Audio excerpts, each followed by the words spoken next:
Mga kababayan, ito nga may mga lumalabas ngayon. Hindi ko alam kung itong mga lumalabas na insertion patungkol kay Senator Risa Hontiveros na insertion daw sa kanyang opisina or mula mismo sa kanya, at may mga nakalagay dito na may mga barangay hall, may mga kalsada, may mga schools no, sa insertion.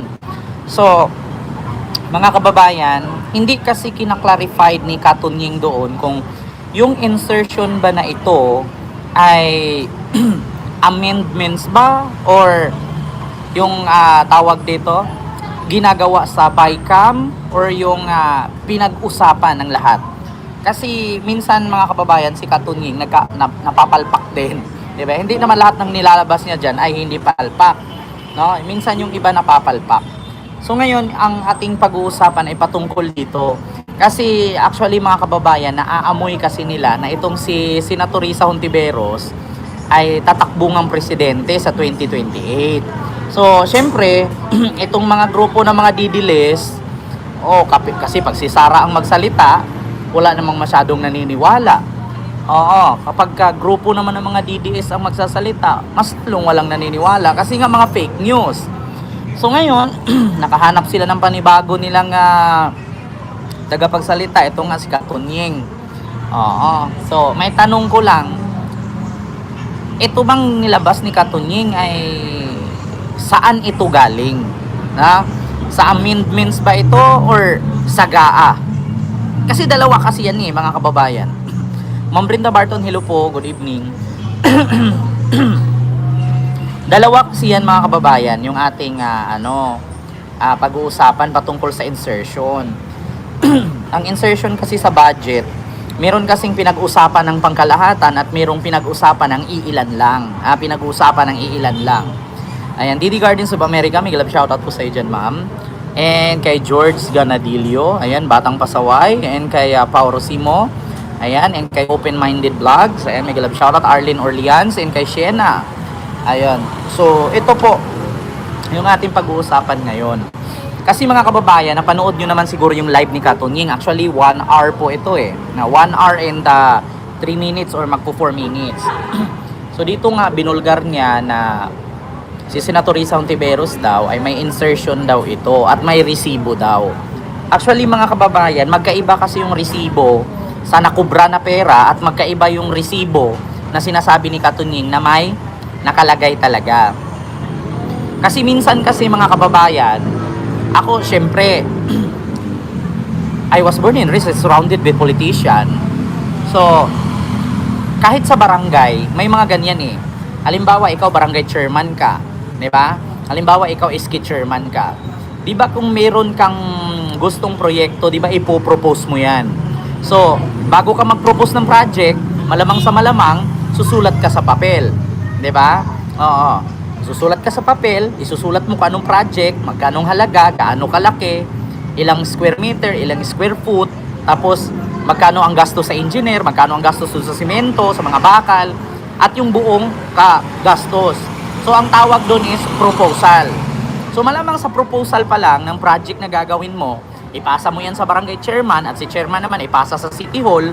So doon mo yun lalaman mga kababayan. So naitanong ko lang, ito bang nilabas ni Katunying na papel ay ito ba ay nakubra na? Ito ba ay nakuha na ang pondo or ito ay proposed paper pa lang? Kasi mahirap Mahirap kasi maghusga mga kababayan ng hindi buo full details, hindi buo yung detalye. Basta may ma-content lang. Ako, alam ko vlogger ako Siyempre, kapag may issue sa politics, pag-uusapan natin, content yan kita yan views yan di ba? Insight yan So ngayon, kahit mag-vlog ka dyan, as long as meron kang followers, kahit uutot ka nga lang, panunuorin ka di ba? So hindi po lahat ng nakikita natin, mga kababayan, ay totoo. Kasi nga, kung sakali man na may insertion si Senator Risa Hontiveros at nasali nga kasi may mga flood control pa ngang nalagay. So kung sakali man na sangkot siya, imbestigahan. Yeah? Open naman ang ating bansa pagdating sa investigation. So kung big deal itong insertion ni Senator Risa Hontiveros, ipasa ninyo sa ICI, yung binuo ni PBBM na investigation, no? Yung ICI, yung inalisan ni Magalong. So ipasa nyo doon para maimbestigahan itong si Senator Risa. Kasi mahirap kasi mga kababayan na husgahan natin agad yung tao. 'Di ba? Oh, sabi ni Sir Pao Rosimo, sa dami ng senators, bakit si Risa lang ang nilabasan? Yun nga ang problema eh. Kasi actually Sir Pao Rosimo, ang nilabas kasi ni Senator Ping Lacson, halos majority ng mga senador ay may insertion na nagkakahalaga ng 100 billion. Hindi po million ha, billion. So 100 billion po, halos 100 billion. So ang bawat senador daw doon, ang insertion nila is 5 to 9 billion per senator. So sabihin natin 12 sila o 23 pala. So depende doon ha kung magkano, basta almost 100 billion. Bakit si Risa Hontiveros lang? Kasi ito ang malaking tanong ngayon eh. Bakit? Si Risa lang ba ang senador? Porkit ba't si Risa Hontiveros maraming nabulgar? May naipakulong na isang manyak na pastor? Merong napakulong na walang alam sa pangyayari sa Pogo kasi nasa farm lang lumaki? Merong isang spokesperson noon na tumanggap ng pera sa Pogo at tumakbo sa Netherlands ngayon? Porkit ba't gano'n nahanapan nila ng butas? 'Di ba? Ang tanong ngayon, tanong ko lang mga kababayan, kanino ni Katunying nakuha itong listahan? Hindi ba kay Bulldog? Kasi sila lang naman magkakapatiran, 'di ba? Actually mga kababayan, dito sa Senado, wala na tayong aasahan sa Senado. Dapat nga i-abolish na yan eh. Alam niyo kung bakit? Nag-iimbestiga kayo sa flood control. Tapos malaman-laman ng taong bayan na yun palang nag-iimbestiga sangkot rin. So, saan tayo hahanap ng hustisya? Paano mababalik yung ating mga tax na binayad kung mismong yung mga nag-iimbestiga ay sangkot rin? Katulad kay Chis Escudero. Kasali sa nag-iimbestiga pero nakatanggap siya. 'Di ba? Yan ang mahirap. Sino pa? Nancy Binay. Isang senador pero tumanggap rin. Bong Revilla. Sino pa? Joel Villanueva, Jinggoy Estrada. So anong aasahan natin? 'Di ba? Sa Congress naman ganun rin.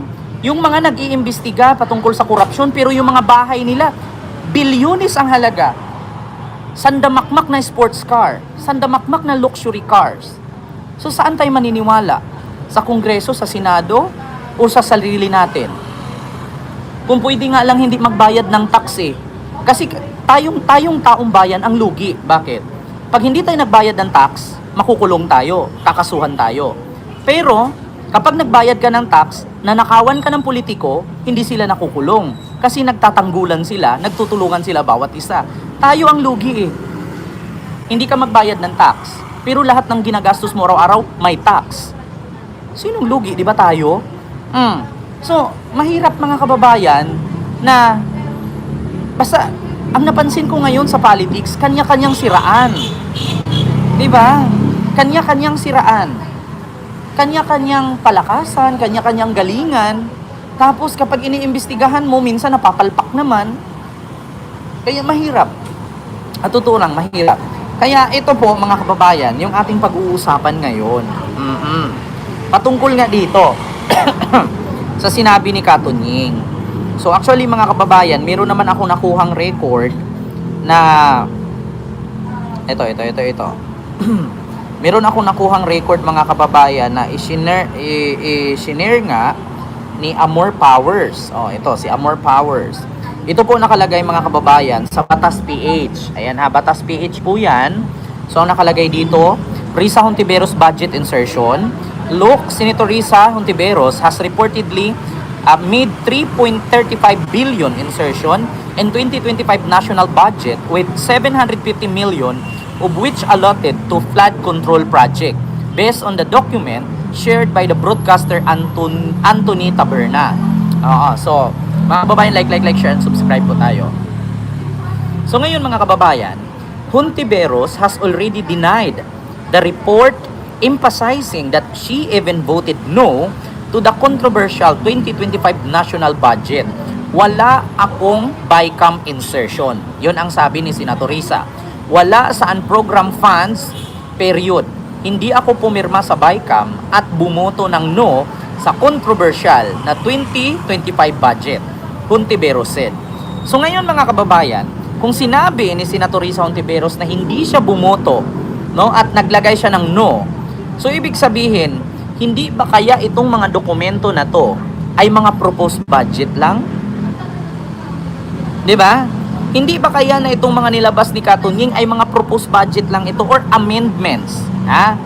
Ako mga kababayan, minsan kasi mahirap kasi, lalong-lalo na ito ako paalala ko lang po, sa lahat po ng nanonood sa akin, hindi po napanood ninyo sa balita or sinabi ng vlogger na may insertion si ganito, may insertion si ganyan, ay papaniwalaan natin.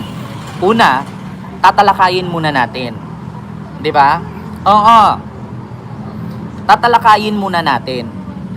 Alamin muna natin yung totoo. Hindi porket narinig natin kay Katunying, narinig natin sa balita, sa TV, sa radyo, ay maniniwala na tayo. Mahirap kasi mga kababayan kasi sasakyan na naman ito ng mga DDS. Oo.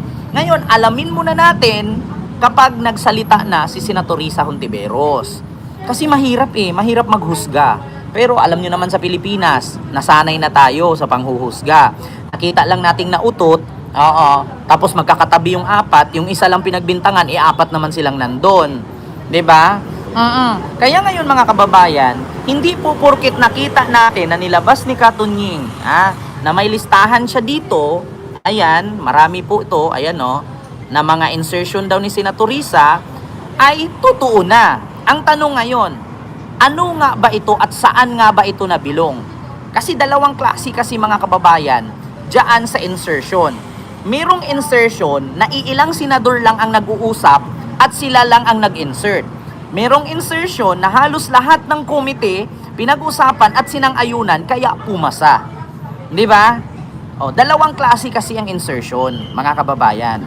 Yung isang insertion katulad kay Chis Escudero, 147 billion, siya lang 'yon or iilan lang silang nag-uusap doon.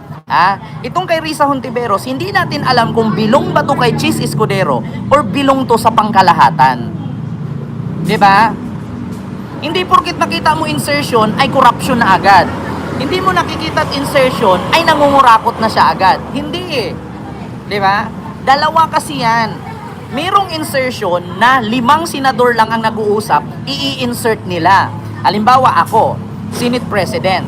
Ngayon, 5 kami na mga senador, ako yung Senate President, nag-uusap-usap kami 5 lang. Di ba ang senador is 24? So 5 lang ang nag-uusap at sabi, ito Kent, ikaw ang Senate President, mag-insert tayo ng 10 billion. Tayong 5, tag 2 billion tayo niyan. So yung the rest na mga senador, hindi nila alam. Yun, isa na yun sa parte ng insertion.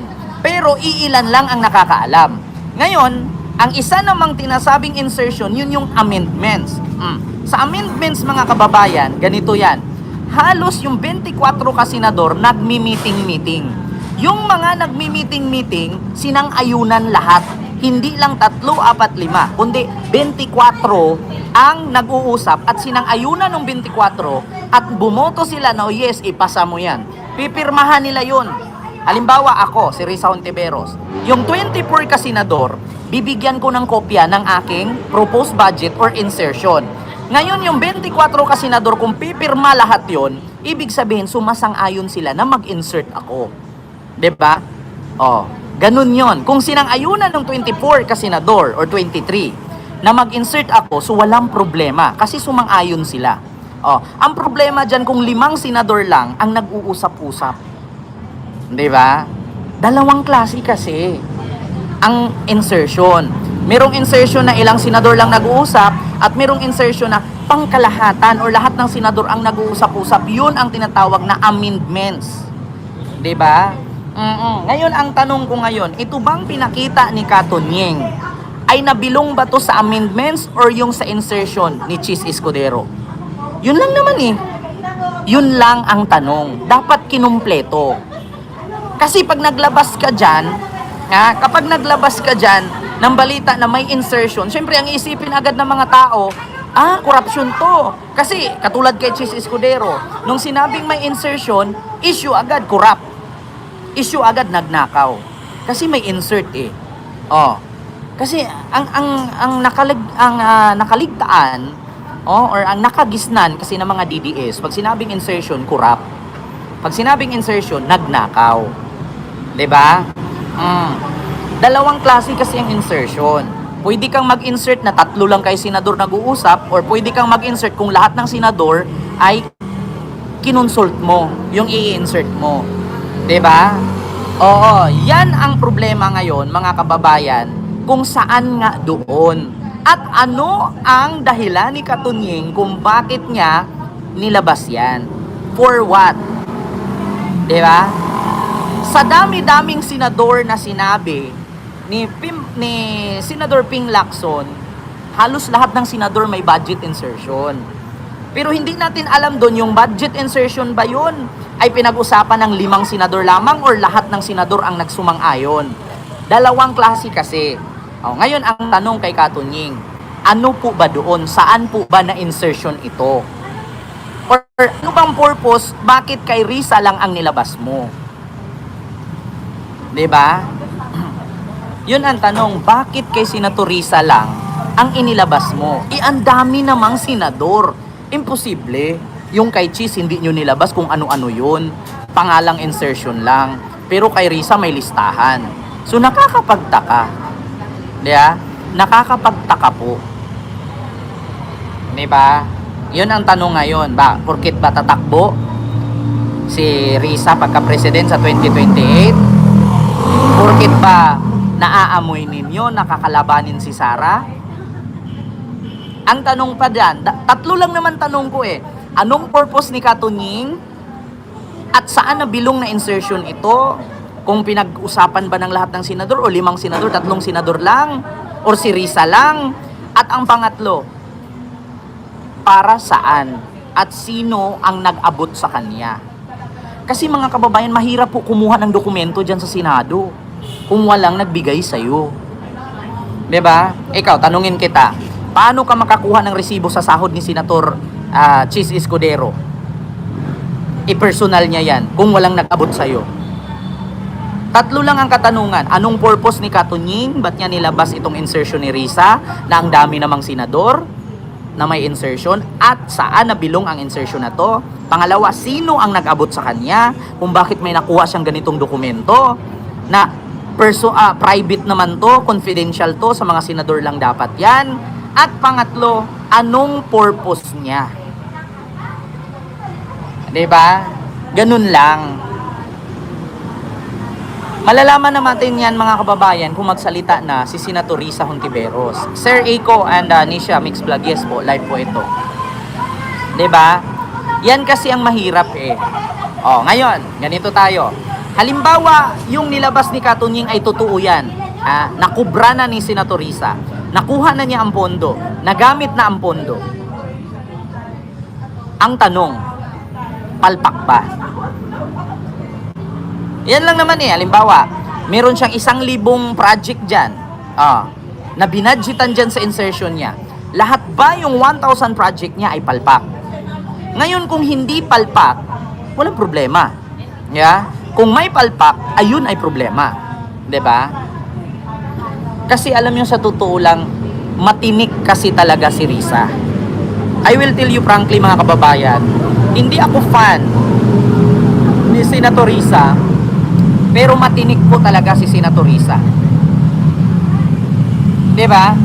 Ano naman problema kung may insertion si Risa kung hindi naman substandard? Wala namang ghost project kung lahat naman napatayo at maayos naman at pulidong sulido. So anong problem dun? Ang problema dyan, yung kay Cheese Escudero. Dapat yun yung inumpisahan. At dapat nilabas ni Katunying ito, inayos niya. Kung ang insertion bang ito ni Risa ay galing kay Cheese, sangkot ba ito doon sa insertion ni Cheese? Or itong insertion na to ay pinirmahan ng lahat ng senador? Sinang-ayunan lahat ng senador? Kasi dalawa lang yan eh. Saan doon? Yung tanong natin, anong purpose ni Katunying? Sinong nagbigay sa kanya? At saan doon sa dalawa? Tapos ang masisisi na naman dito si Speaker, tapos si Senate President. 'Di ba? Alam niyo sa totoo lang, hindi po mga newscaster tayo, mga broadcaster tayo, ay magbalita tayo ng kulang. Kaya nga minsan nasasabihan ang ABS-CBN bias eh. Nasasabihan ang GMA bias eh. Bakit? Minsan magbabalita kayo, hindi alam kung saan galing ang source. Basta may nakita lang ng documents, ipinakita. Tapos pero actually sa journalist kasi, meron kasing rules, no, batas sa journalist na halimbawa, meron tayong tawag dito tawag doon testigo or witness, pwede nating itago. May ganyan kasi sa journalist. Halimbawa, isa ako sa witness na nagsabi sa journalist, pwedeng itago 'yun. May rights ang journalist na itago nila, no? Halimbawa, meron tayong sources. Yung sources pwede mong hindi pangalanan para sa kanilang na din 'yun, kaligtasan. Pero dapat, no, gayahin nyo dapat ang Billionaire News. Ang Billionaire News kasi nangangalkal sila pero may source. Hindi kasi mahirap kasi itong kay Katunying paniwalaan kasi hindi mo alam kung kanino ito galing, hindi niya sinabi. Okay yun. Tanggap naman yun. Hindi niya sabihin kung kanino galing. Kasi for the sake naman sa privacy nung nagbigay. Pangalawa, saan ito nabilong na insertion? 'Di ba? Pangatlo, anong purpose niya? Sa dami-dami ng senador, ba't isa lang? Kasi napaka-imposible naman si Risa lang ang may insertion. Kumusta naman yung iba? Dahil ba narinig niyang tatakbo? Dahil ba narinig niyang kakalabanin si Sara sa 2028? Kaya ganyan? Alam naman po natin na si Katunying po ay DDS yan. Diyos ko po. Doon pa DDS yan. May tanggi ka ba? Kapag DDS, either fake news, bobo, tanga. Yun lang naman yan eh. Tatlo lang naman. Pero hindi sila bulag. Hindi sila bungol. Bubo nga lang. Diba? Diba, Ma'am Elina Capistrano? So yun lang ang aking katanungan. Hindi ko masyadong habaan na mga kababayan yung ating katanungan. Yun lang. Kasi actually mga kababayan, na-late lang ako mag-live. Dapat marami pa tayong pag-uusapan patungkol dito sa mga ganitong bagay. Yun nga lang is nasa labas kasi kami, may importante kaming pinuntahan, no?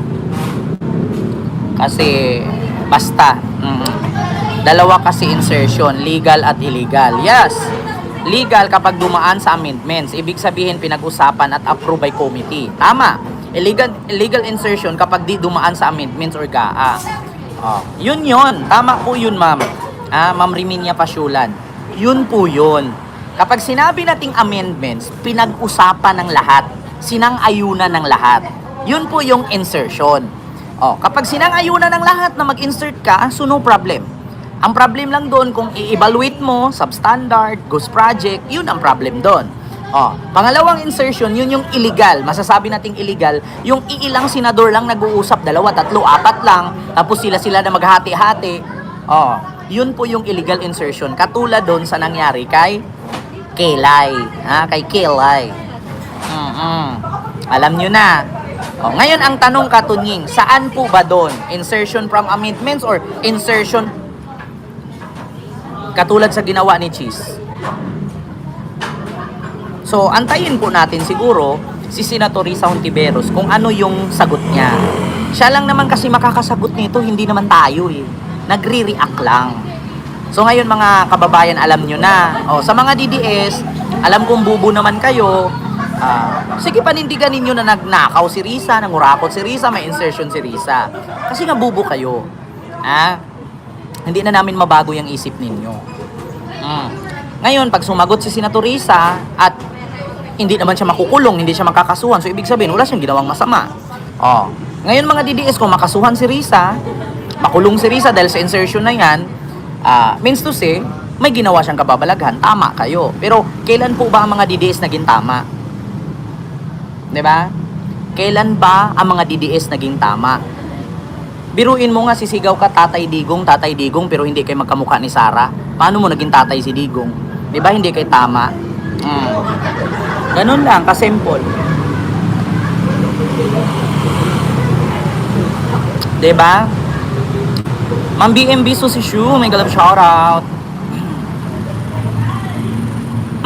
Yun lang, sabi ni Open Minded Vlogs. Yun nga lang ang tanong, saan po doon sa dalawa? Diba, Ma'am Elena Capistrano? Hi, Diyos mio. Best example of illegal yung ginawa ni Cheese. Tapos, amendment siningit niya sa 142 billion. Pag di naman kasama dito si Senator Risa, wala siyang illegal. Kaya nga, di ba, Ma'am Rimia? Ang tanong kasi, Katunying, dapat nung nag-content ka, isinabi mo kung saan nabilong yung kanyang insertion. Sa amendments insertion ba? Or doon sa insertion ni Cheese na sila lang? Illegal, unlegal. Parang sa ano lang yan eh. Actually, hindi ko naman masabing 100% illegal yung kay Cheese. Kasi pinipirmahan naman ng presidente bago niya nakuha. Parang ano lang yan eh, parang kukuha ka ng driver's license. Para hindi ka mapagod pumila, maghanap ka ng fixer. 'Di ba? Para hindi ka mapagod pumila, mag-fixer ka. Ganun 'yon ginawa ni Cheese. Nag-fixer siya, dumiretso siya.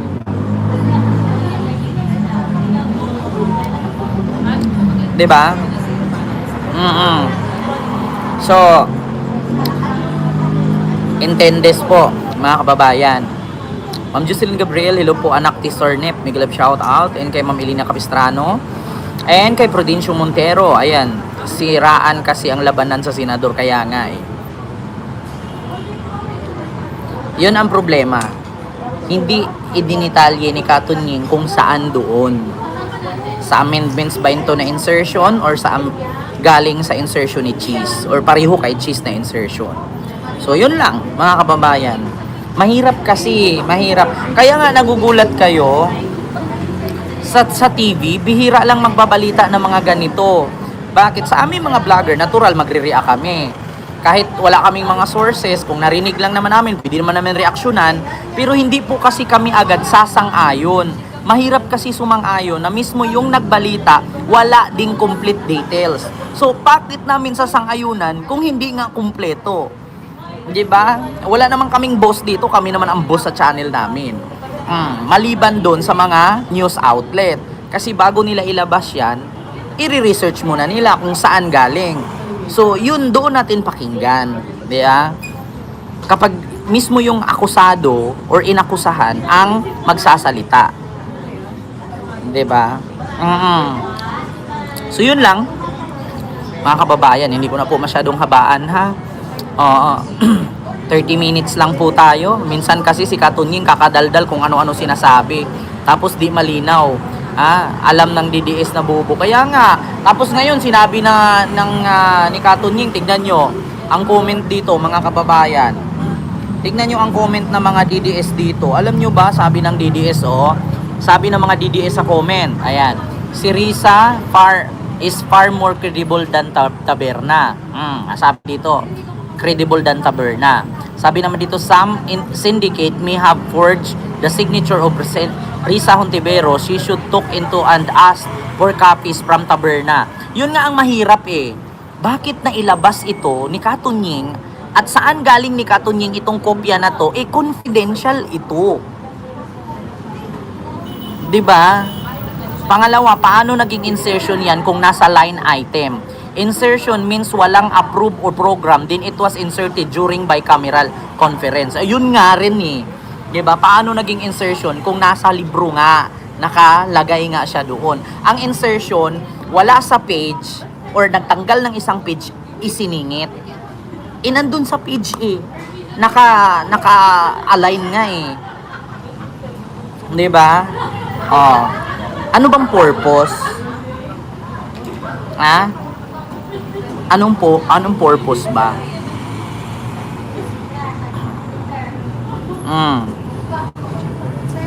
amendments, normal na trabaho ng bawat senador, proposal ito na open, naka-record at pwedeng ma-reject. O yun nga ang sabi.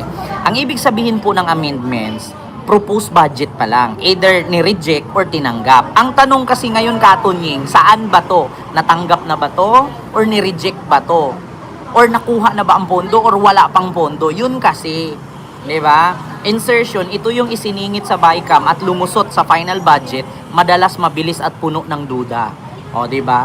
Ang ginawa ni Taberna, kinuha ang listahan ng amendments ni Senator Risa Hontiveros at tinawag itong insertion. Ang problema, mali at mapanlinlang. Bakit?